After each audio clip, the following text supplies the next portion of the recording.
Pessoal, vou compartilhar minha tela aqui com você para a gente continuar de onde nós paramos de quinta-feira. No estudo da primeira lei de Kepler, a gente terminou com esse slide aqui, né? Lei das órbitas, vimos as implicações lá do periélio e do afélio, vimos que não existe nenhuma relação desses pontos com as estações do ano, e entre a Terra e a Lua é perigeu e apogeu, a gente enxerga a Lua maiorzinha, a Lua menorzinha, por causa da distância. Perfeito? Terminamos com isso quinta-feira passada. Hoje, pessoal, vamos avançar na segunda lei de Kepler, chamada Lei das Áreas. Lei das Áreas. Pessoal, o enunciado da segunda lei de Kepler, do jeito que ela está escrita, você vai bater o olho, é provável que você se confunda, que você não entenda muito o que está escrito, mas a gente vai entendendo nos próximos slides, fazendo desenhos, esquemas, entendendo na prática o que Kepler quis dizer com a segunda lei. Então não assusta com o enunciado que a gente vai quebrar isso de uma forma um pouco mais clara de compreensão, tá? O que Kepler escreveu na segunda lei? Que o raio vetor, já parece um negócio, que negócio é esse, né? O raio vetor que liga o Sol ao planeta percorre áreas iguais em tempos iguais. Professor, não entendi nada. O que eu quero que você grave, pessoal, desse enunciado é esta parte aqui. Áreas iguais em tempos iguais. Esta é a expressão-chave que resume a segunda lei de Kepler. Áreas iguais em tempos iguais. Vamos ver em alguns esquemas o que isso representa na prática para a gente realmente visualizar e compreender melhor esse enunciado. Áreas iguais em tempos iguais. A ideia é essa aqui, pessoal. Você vai pegar um planeta qualquer, entenda que é qualquer planeta, tá? E você vai pegar dois trechos. A gente pegou aqui do periélio e do afélio, mas não são os únicos trechos, pessoal, que dá certo, tá? Você pega um trechinho ali e um trechinho acolá. Você vai pegar, pessoal, a fatia de pizza que este planeta varreu em relação ao Sol. Por isso que ele chama lá o raio vetor. Raio vetor é esse cara aqui tracejado, ó, que liga o Sol até o planeta. Tá vendo? Ó?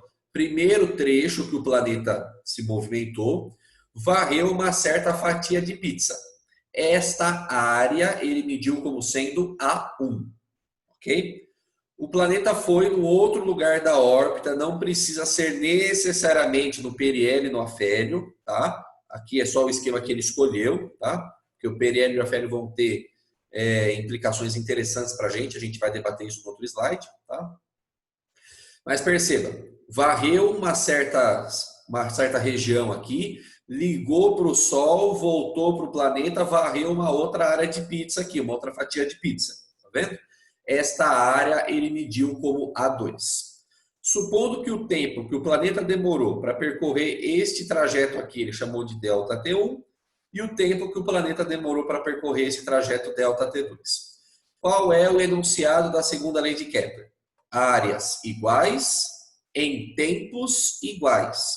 Perceba que ele não fala de distância, ele fala da área da fatia de pizza que ele varreu, entre a distância que ele percorreu na elipse até o Sol, que está no foco, não está no centro, né? Então, se as áreas forem iguais, os tempos que eles demoram, que o planeta demora para percorrer cada trecho, também são iguais. Este é o enunciado da segunda lei de Kepler. Transformamos aquela frase que podia ser um pouco difícil de entender em um desenho que talvez fique um pouco mais simples. Áreas iguais em tempos iguais. Isso é que você precisa entender, tá?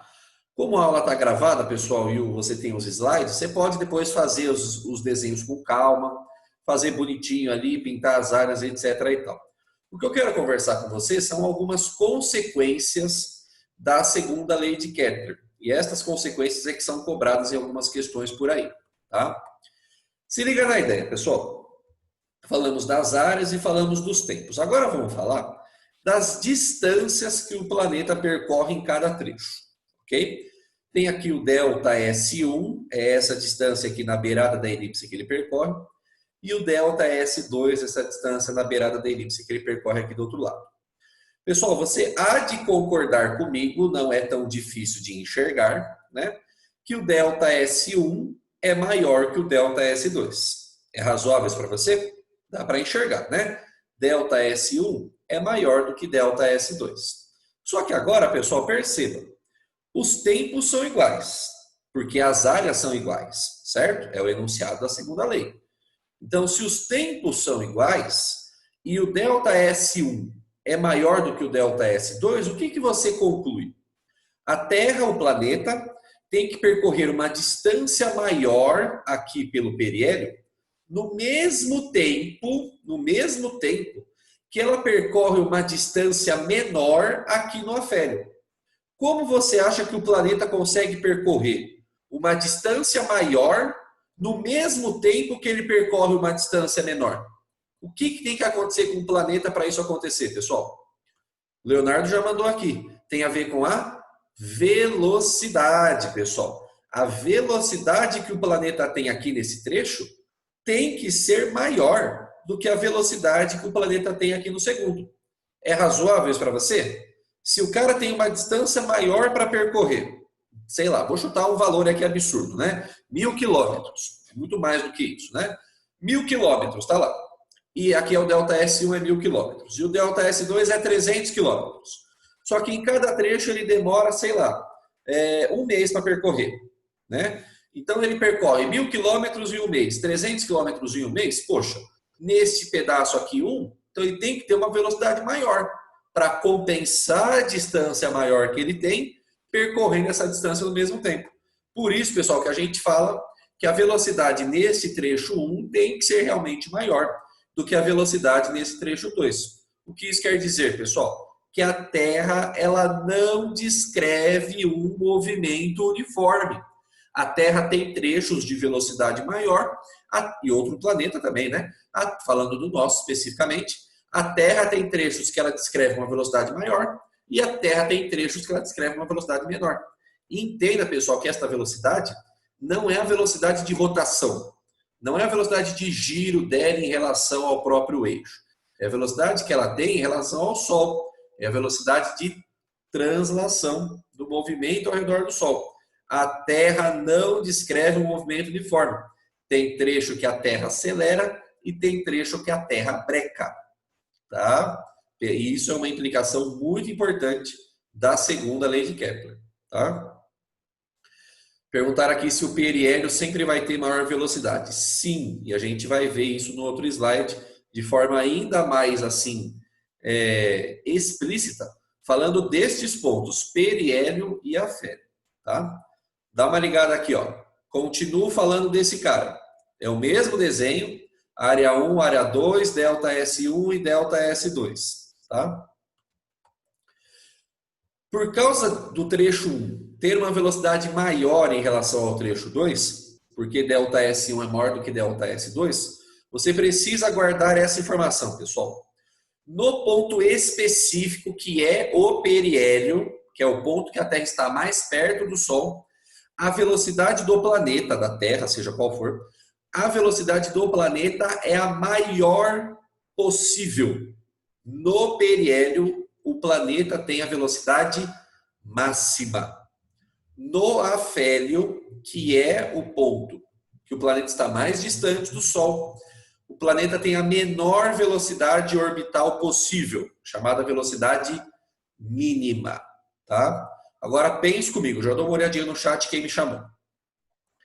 Se no periélio a velocidade é máxima, no afélio a velocidade é mínima. Vão ter então trechos onde a Terra, o planeta, descreve um movimento acelerado, aumenta a velocidade, e vai ter um outro trecho que o planeta descreve um movimento retardado, que ele breca, ele diminui a velocidade. Diz aí para mim, aonde é acelerado? Do periélio para o afélio ou do afélio para o periélio? Aonde a Terra, o planeta, descreve um movimento acelerado? Do periélio para o afélio, aqui na parte de baixo, ou do afélio para o periélio, aqui na parte de cima? O que você me diz? Parabéns aí para quem mandou, que é do afélio para o periélio. Porque se o periélio tem velocidade máxima e o afélio tem velocidade mínima, para ele sair do mínimo para o máximo, ele tem que aumentar a velocidade. É razoável isso para você? Sim ou não? O cara sai do máximo para ir para o mínimo, ele tem que brecar. Perfeito?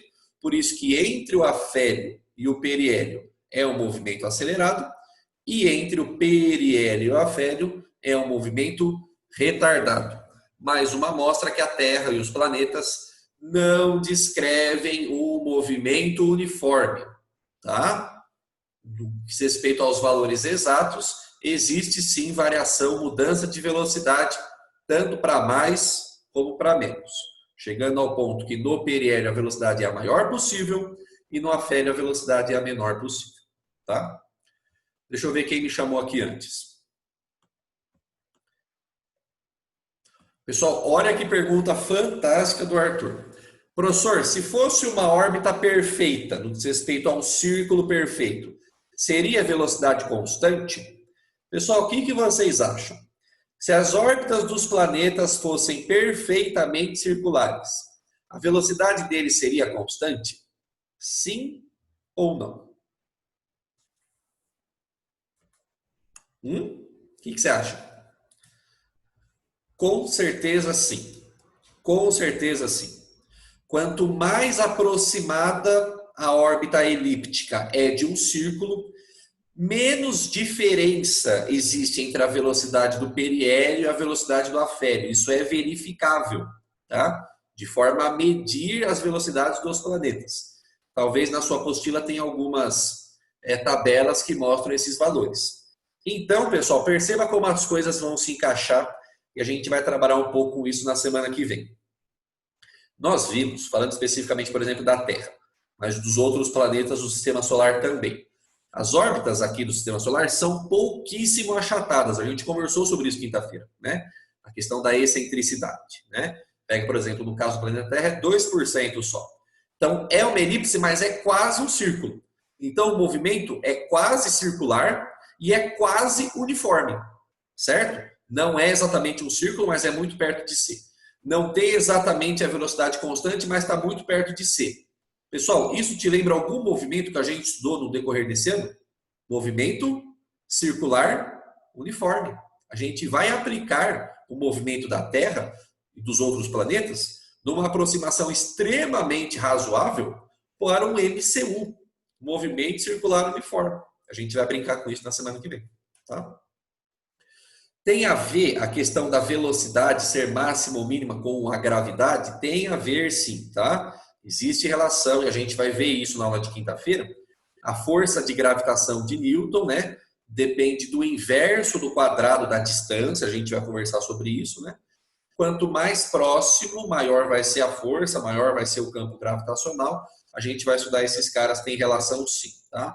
Mas a gente consegue explicar a questão da velocidade, né, ser maior ou menor, sem relacionar com a gravidade, apenas pelo enunciado da segunda lei, com relação a áreas, tempos e distâncias, a gente conclui essa questão das velocidades, máxima no periélio e mínima no afélio. Mas existe relação com a gravidade, sim, tá? Quero mais, pessoal, quero mais implicações da segunda lei de Kepler. Tem muita consequência desse cara que você precisa saber, tá? Dá uma ligada aqui, ó. Que mais? Como a Terra, pessoal, ela não descreve um movimento uniforme, ela acelera e ela breca, a Terra, pessoal, não se encaixa naqueles referenciais que a gente aprendeu lá de Newton, que são os chamados referenciais inerciais. O que era um referencial inercial, professor? Era um referencial que ou ele estava em repouso ou ele estava em movimento uniforme, com velocidade constante. Perfeito? Então, a Terra, pessoal, ela não é um referencial inercial de fato. Quando a gente faz algumas contas com relação à cosmologia, movimento dos planetas, cálculo de marés, que são cálculos que a gente precisa de um ajuste assim mais fino, que a gente faz mais no ensino superior, a gente não pode usar a Terra e nenhum outro planeta do Sistema Solar para ser o nosso referencial, porque esses caras aceleram e brecam. A gente usa, pessoal, um referencial chamado de estrelas fixas, tá? São os referenciais inerciais, inclusive, que Newton e Galileu utilizaram e que para alguns cálculos a gente tem que utilizar. a Terra por si só não é um referencial inercial. Porém, pessoal, você sabe que nos exercícios que a gente fez aí a vida inteira, né, no primeiro ano, de queda livre, de lançamento, do corpinho andando, leis de Newton, pipipi, popopó, todos os referenciais que a gente utilizou, aonde que eles estavam? Eles estavam na Terra. Independente de onde eles estavam exatamente ou quem eles eram, todos os referenciais que a gente usou estavam na Terra. Então, de forma indireta, durante toda a nossa vida de ensino médio, a gente está utilizando a Terra como sendo referencial inercial. Aí é que eu te faço a pergunta do dia.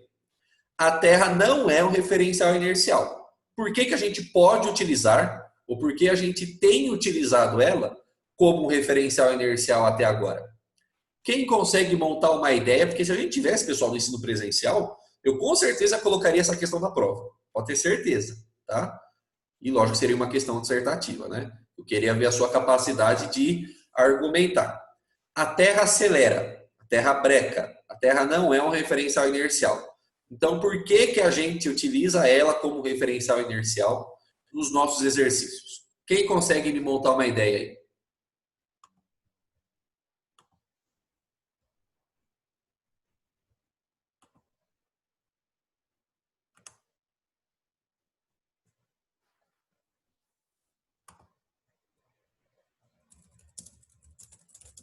O pessoal está mandando aqui. Vamos lá, estou esperando sua participação, hein?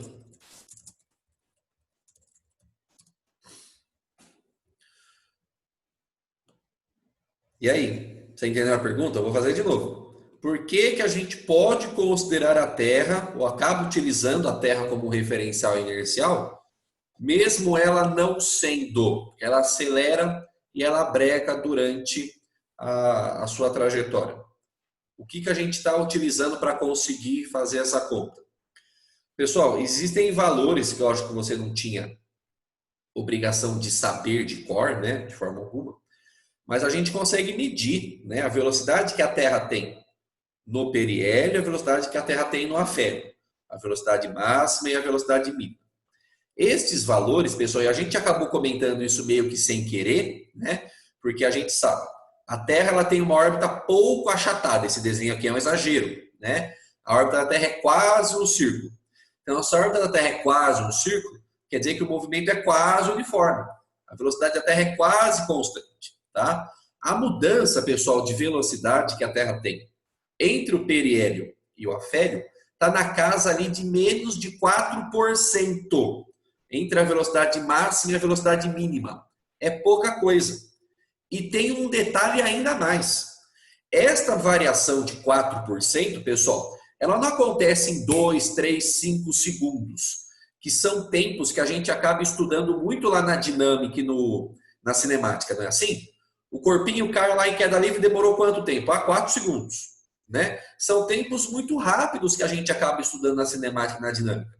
Não é verdade? Em 4 segundos, pessoal, a Terra não teve tempo algum de mudar a sua velocidade. Por quê? Porque entre a velocidade máxima e a velocidade mínima da Terra, existe uma diferença de 4%, que já não é uma diferença lá tão grande, mas esta variação ocorre em quanto tempo? Em 6 meses, pessoal. Porque perceba, entre o periélio e o afélio, a Terra não percorreu metade da órbita? Sim ou não? Se percorreu metade da órbita, é metade de um ano. Porque a gente sabe que a Terra leva um ano, 12 meses, 365 dias e 6 horas, para dar uma volta completa ao redor do Sol. Você concorda comigo? Então, olha como a variação ela é sutil. 4% de variação de velocidade em 6 meses. Então, em 2, 10 segundos, em 1 minuto que seja, quanto você acha que vai ser a variação da velocidade? Vai ser quase nada. Por isso que a gente pode sim utilizar, sem medo de ser feliz, a Terra como sendo um referencial inercial para o nosso mundo ensino médio, onde a gente tem movimentos e fenômenos que duram segundos ou poucos minutos. Agora, se você estuda um movimento de algumas semanas, de alguns meses, aí você começa a ter algum tipo de diferença no seu cálculo. Tá? Então, esta é a resposta completa. Não é só pela mudança de velocidade, que é pequena, mas é pelo tempo que demora para ver essa mudança de velocidade, que é um tempo relativamente longo, comparado aos fenômenos que a gente tem aqui. Tudo bem? Pegamos a ideia? Tranquilo? Show de bola. Vamos avançar então para a terceira lei de Kepler. Prepara as continhas aí, irmão. Terceira lei de Kepler é a lei dos períodos. Lei dos períodos, tá? Pessoal, nós aprendemos esta palavra período ainda este ano lá no segundo bimestre. Alguém lembra, pessoal, o que é período de um corpo? Alguém consegue me explicar? O que é período?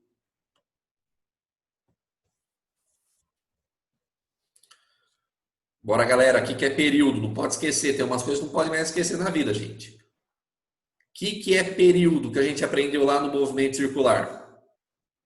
Deixa eu ver quem me mandou aqui.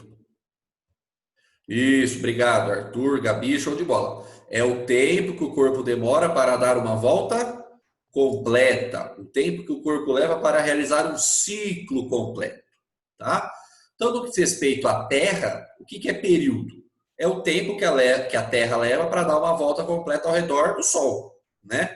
Lógico que a gente sabe que a Terra tem dois períodos, né? Porque a Terra tem dois tipos de rotação. Então, o período de rotação, do movimento de rotação, por assim dizer, ao redor do próprio eixo, é 24 horas. O período de translação, que é o período da Terra ao redor do Sol, um ano para nós, 365 dias. Este período que Kepler está equacionando é o período de translação dos planetas, ok? É o tempo que os planetas levam para dar uma volta completa ao redor do Sol. É este período que ele está falando, ok? Antes de eu abrir o enunciado da lei de Kepler, eu quero ver se você consegue pensar igual eu estou pensando. Um pouquinho de teorema do bom senso para a gente equacionar junto. Pegue, por exemplo, você sabe a ordem dos planetas do sistema solar, né? Mercúrio, Vênus, Terra, Marte, Júpiter, Saturno, Urano, Netuno. E Plutão, cada ano, entra ano, sai ano. Tem gente que fala que é planeta, tem gente que fala que não é planeta. Nem vou entrar nessa discussão. Vamos pegar os extremos que a gente conhece. Mercúrio e Urano, né? O planeta mais perto e hoje o mais distante ali do Sol. Qual planeta, o mais perto ou mais longe, você acha que ele vai demorar mais para dar uma volta ao redor do Sol? Que tem maior período? Você acha que Mercúrio leva mais tempo para dar uma volta ao redor do Sol? Ou você acha que Urano leva mais tempo para dar uma volta ao redor do Sol? O que você pensa a respeito? Fala aí para mim.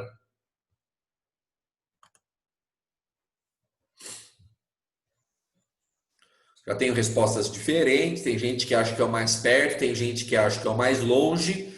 E pessoal, eu garanto a você que quanto mais distante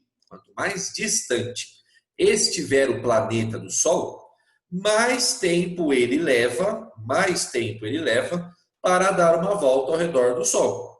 Por quê, professor? Pessoal, dá uma ligada neste próprio desenho que está aqui como plano de fundo do slide. Mercúrio é aquela primeira órbita que está ali. Então, o raio da órbita, que é a distância do Sol até o planeta, que é o raio médio que a gente chama lá da elipse, né? Mas vamos aproximar para um círculo, é uma aproximação. O raio da órbita de Mercúrio é muito menor comparado, por exemplo, aqui à órbita de Urano, que está muito mais longe. Concorda comigo? E a gente viu, pessoal, como que se calcula a velocidade, como que é a distância lá do movimento circular. Lembra? Vi 2π raio no telhado, em cima do telhado. Lembra dessa equação? Velocidade igual a 2πr dividido pelo período.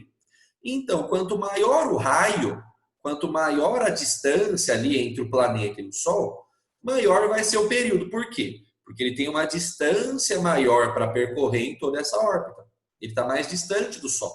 Então, se o raio é maior, a órbita que ele vai percorrer é maior. Porque é 2πr, né, que é uma órbita circular. Apesar de não ser um círculo perfeito. Então, pessoal, quanto mais distantes os planetas estiverem do Sol, mais tempo eles levam para dar uma volta completa ao redor do Sol. Kepler equacionou isso. O fato é, pessoal, que a dependência do raio da órbita, né, em relação ao período, não é diretamente proporcional. Um aumenta, o outro aumenta? Sim, mas não é na mesma proporção. E é aí que a galera se confunde, tá? Qual é o enunciado da terceira lei, pessoal? Olha aqui, ó. o quadrado, olha aí, ó, vai ter potência elevado a 2, tá vendo? Ó? O quadrado do período de revolução. Pessoal, revolução não é derrubar o governo, não é queimar colchão, isso não é revolução para a física, tá? Revolução é uma volta completa. Isso aí a gente deixa para a história, para a sociologia, tá? O quadrado do período de revolução, o tempo para dar uma volta completa dos planetas ao redor do Sol, é diretamente proporcional ao cubo elevado a 3, cubo do raio médio de suas órbitas. Ou seja, pessoal, o período, o tempo para o planeta dar uma volta completa, tem que ser elevado ao quadrado, tem que ser elevado a 2. E esse cara, aí sim elevado a 2, vai ser diretamente proporcional ao raio da órbita, só que esse raio tem que estar elevado ao cubo, elevado a 3. Então, se aparece uma questão de verdadeiro ou falso assim para você, o período de revolução do planeta é diretamente proporcional ao raio da órbita. Tá errado, pessoal. Tá errado. O período não é diretamente proporcional ao raio, de forma alguma. O quadrado do período é que é diretamente proporcional ao cubo do raio da órbita. Cuidado com isso, hein? Quando o período dobra, o raio também dobra? Não. E é esse tipo de conta que a gente vai fazer, tá? Você pega lá, por exemplo, o raio de Saturno, estou chutando que é o dobro do raio da Terra. Raio entenda como raio da órbita, entendeu? Distância da gente até o Sol. Só que se eu dobro o raio da órbita, eu não dobro o período. O ano ele não fica mais longo 2 vezes, entendeu? A gente vai fazer essa conta. Então entenda, quando você coloca esses expoentes, quadrado do período e cubo do raio, você muda toda a análise matemática da proporção entre esses caras. Cuidado com isso, hein? Não tem conta de cabeça para fazer aqui, tem que desenvolver o cálculo passo a passo. E é isso que a gente vai treinar, tá? Dá uma ligada aqui, ó. Eu trouxe para você, pessoal, uma tabelinha muito simpática sobre como mudam os períodos de revolução, né, os tempos que os planetas levam para dar uma volta completa ao redor do Sol, em relação ao raio da órbita, tá? Tudo, pessoal, os anos aqui, né, os períodos, estão em função do ano terrestre, né? Perceba, então, ó, Mercúrio leva 24% do nosso ano terrestre para dar uma volta ao redor do Sol. Você percebe que ele tem o menor período aqui, tá vendo? Ó? Por quê? Porque ele tem o menor raio de órbita. É 38, 39% do raio da órbita da Terra. Então, tudo está em relação ao raio da Terra e à órbita da Terra, percebeu? Vênus, então, assim, Mercúrio 25% para arredondar. Então, em 3 meses terrestres, Mercúrio já deu uma volta ao redor do Sol. O ano passa rapidinho. Agora, você vai, por exemplo, para Netuno, 165 anos terrestres. 165 anos terrestres para Netuno dar uma volta ao redor do Sol. Também, Netuno tem 30 vezes o raio da órbita maior que o raio da órbita da Terra. Tá vendo? Então, você percebe como não tem uma proporcionalidade direta? Se liga, ó. O raio da órbita da Terra em relação, por exemplo, ao raio da órbita de Júpiter. É praticamente 5 vezes, né? O raio da órbita de Júpiter é 5 vezes maior. Só que o período não é 5 vezes maior, tá vendo? Está perto de 12. Por quê? Por causa do t ao quadrado, por causa do r ao cubo. É isso que eu quero te mostrar. Tá? E olha que continha bacana que o carinha fez nessa tabela, pessoal. Ele pegou o período de cada planeta, elevou ao quadrado, dividiu pelo raio da órbita de cada planeta ao cubo, que é o que Kepler falou. O quadrado do período é diretamente proporcional ao cubo do raio da órbita. Certo? Esse é o enunciado da lei. Então, ele pegou o t ao quadrado, dividiu por r ao cubo para cada planeta.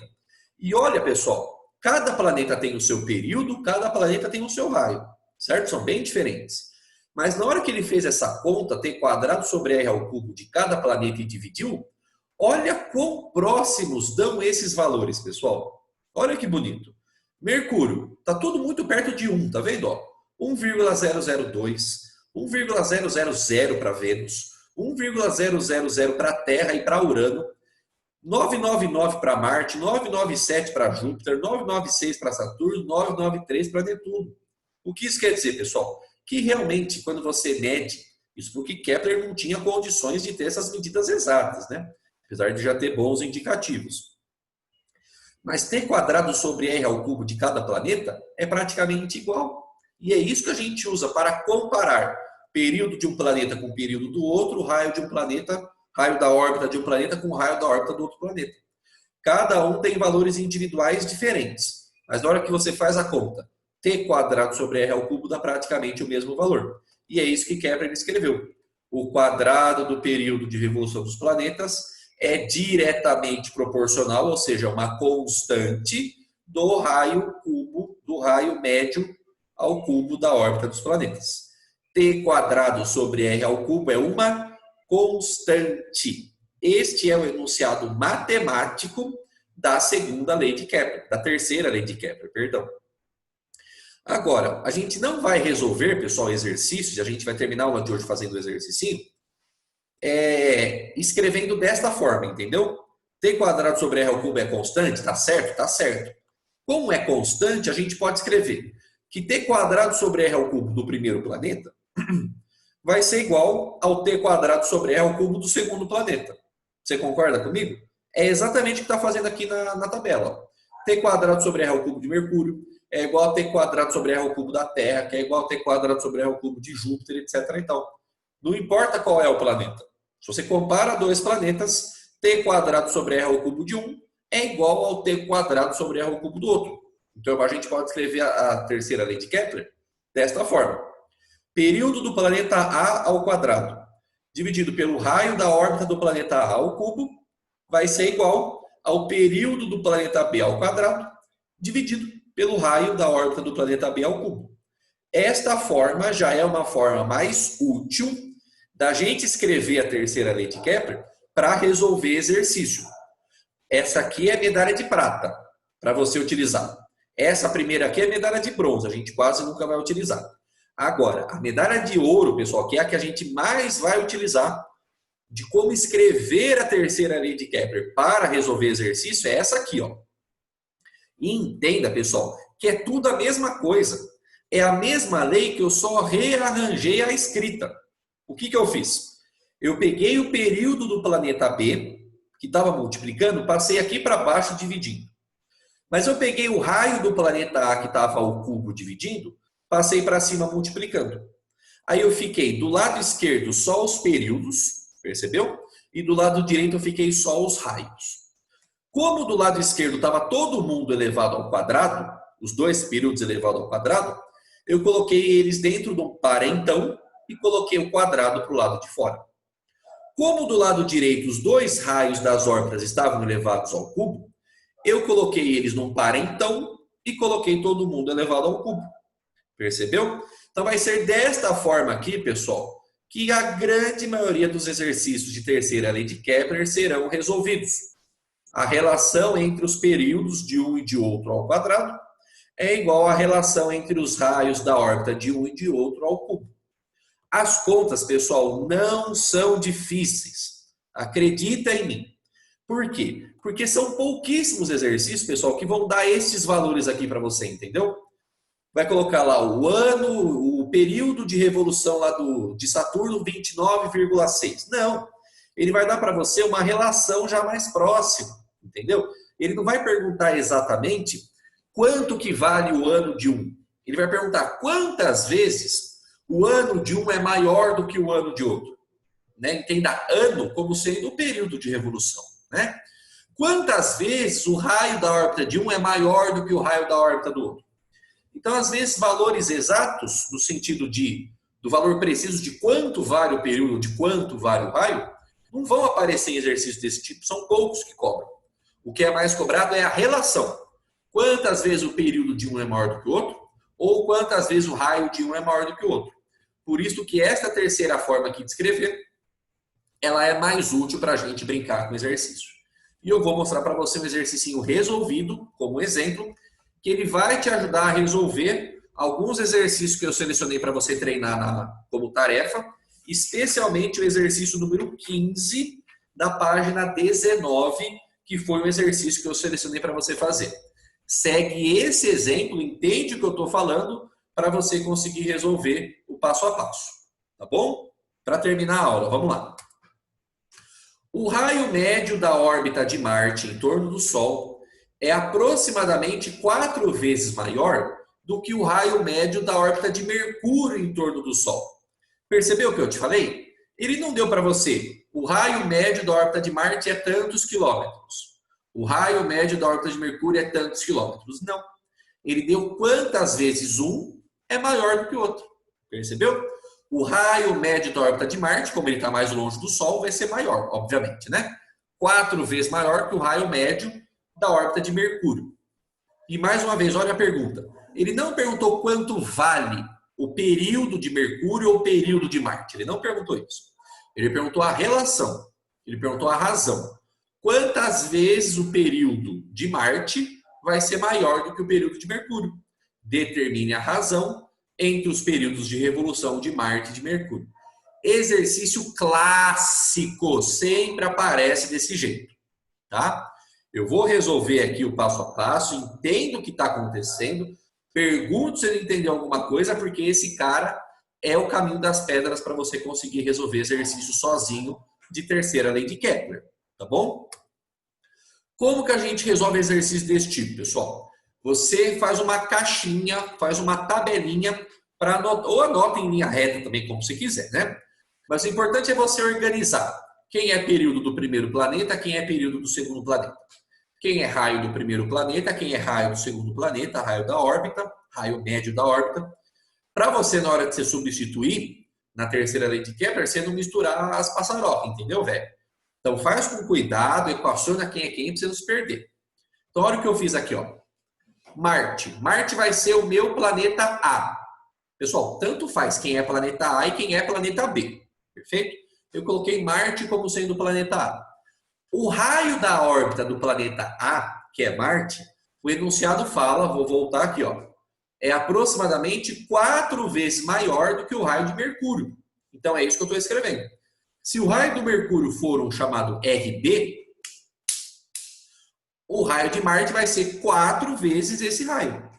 Percebeu? Não importa quanto é o valor. O que importa é a relação. Quantas vezes um é maior do que o outro. O raio de Marte, que eu chamei o meu planeta A, vai ser 4 vezes maior do que o raio de Mercúrio, que foi o meu planeta B. Os períodos eu não sei, que é a própria pergunta do exercício, né? O período de Marte TA, período de Mercúrio TB. Para resolver, não tem outro caminho a não ser a terceira lei de Kepler. Período do planeta A dividido pelo período do planeta B, todo mundo ao quadrado, é igual raio da órbita do planeta A dividido pelo raio da órbita do planeta B, todo mundo ao cubo.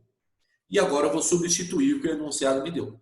Professor, mas não tem nenhum valor. Tem sim. Tem sim. No lugar do RA, do raio do planeta A, o que você vai escrever? 4 vezes o raio do planeta B. Você vai fazer a substituição da proporção que o enunciado te deu. E isso vai ser suficiente para resolver o exercício. Acredita em mim. Dá uma ligada aqui, ó. Lado esquerdo eu estou copiando, tá vendo? Ó? Período de A dividido pelo período de B, tudo ao quadrado. No lugar do raio do A, deixa eu ver se eu consigo pintar aqui, ó. No lugar do raio do A, que está aqui em cima, o que eu estou escrevendo? 4 vezes o raio de B. Percebeu? Que é essa relação aqui que o enunciado me deu. Raio da órbita de Marte, 4 vezes o raio da órbita de Mercúrio. Então, eu encaixotei no lugar do RA, 4 vezes RB. Mas olha o que aconteceu, pessoal. Do lado direito aqui da equação, eu tenho RB multiplicando e RB dividindo dentro do parênteses. Sim ou não? O que eu posso fazer? Cancela, velho. Aqui, ó. RB multiplicando com RB dividindo, cancelou. O que só sobrou dentro do parênteses? 4. Então, eu estou copiando. Período de A dividido pelo período de B ao quadrado é igual. O número que sobrou lá dentro, 4. Só que o expoente não mudou, irmão. Olha aqui, ó. É 4 elevado ao cubo. 4 vezes 4 vezes 4. Não é 4 vezes 3, hein, meu? Não é 12. Pelo amor de Deus, hein? 4 ao cubo é 64. Aí, o que você faz para terminar o exercício? este quadradinho que está aqui, ó, passa para o outro lado na forma de raiz quadrada. Não é assim que a gente resolve? Não é. Este quadrado passa para lá na forma de raiz. Então fica o período de Marte, que é o planeta A, dividido pelo período de B, que é Mercúrio, vale raiz quadrada de 64, que você sabe que vale 8. Aí, para terminar, para ficar bonito, o que eu fiz? Peguei o período do planeta B, que está dividindo, passei para cima multiplicando. O que está escrito aqui? Que o período de Marte, que é o meu planeta A, não pode esquecer, período de Marte, que é o meu planeta A, é igual a 8 vezes o período do planeta B, que é Mercúrio. Tá coerente, pessoal? Tá coerente, né? Por quê? Porque Marte não está mais distante do Sol? Sim ou não? Então ele tem que demorar mais para dar uma volta.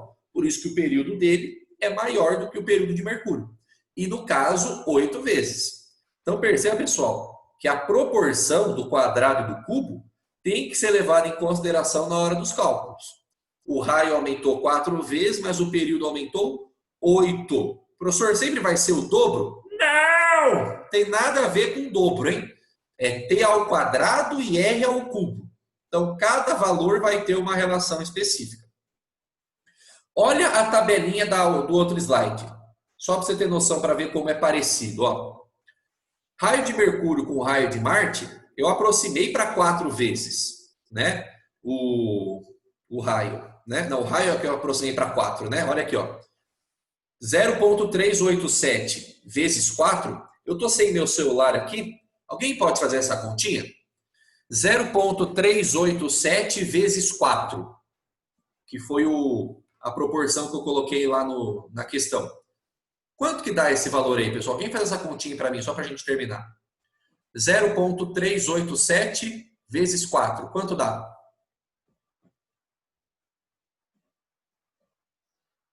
Ô, gente, alguém faz a conta aí? Obrigado. Quanto que deu? Cadê? Olha só. 1,548. A Gi mandou aqui. Obrigado, Gi. 1,548. É muito próximo do que a gente colocou aqui, né? Do valor exato, né? 1,524. É uma aproximação. Pelo cálculo lá da lei de Kepler, a gente viu que o período ficou 8 vezes maior. Não é isso? Gi, faz aí para mim agora. 0,241, que é o período de Mercúrio. 0,241 vezes 8. Vamos ver quanto que vai dar. 0,241 vezes 8. Quanto que dá? 1,928. E o valor exato é 1,881. Tá vendo? Ó? Deram valores muito próximos em relação à aproximação que a gente fez lá pela lei de Kepler. Pela terceira lei de Kepler. Tá coerente com o que a gente sabe hoje. Tá? Essa é a sacada, pessoal. Este exemplo aqui vai aparecer muito, muito, muito para você. É o jeito de exercício de terceira lei de Kepler como ele aparece. Tá bom? Tente fazer os exercícios que a gente selecionou na aula de hoje. Qualquer coisa me dá um toque pelo e-mail, eu te ajudo nas dúvidas. Se for necessário, no começo da aula de quinta-feira a gente começa resolvendo algum exercício, tá? Mas a proposta é que quinta-feira a gente comece falando da famosa Lei da Gravitação Universal de Sir Isaac Newton, tá? Esse é o tema da aula de quinta-feira. Beleza, lindezas? Agradeço muito a sua presença, a sua participação. Qualquer coisa, só dá aquele toque esperto aí, a gente sempre vai te ajudando no que for necessário e possível, tá bom? Fiquem com Deus, se cuidem. Beijinho no coração. Tamo junto. Até quinta. Tchau, tchau. Tchau, professor.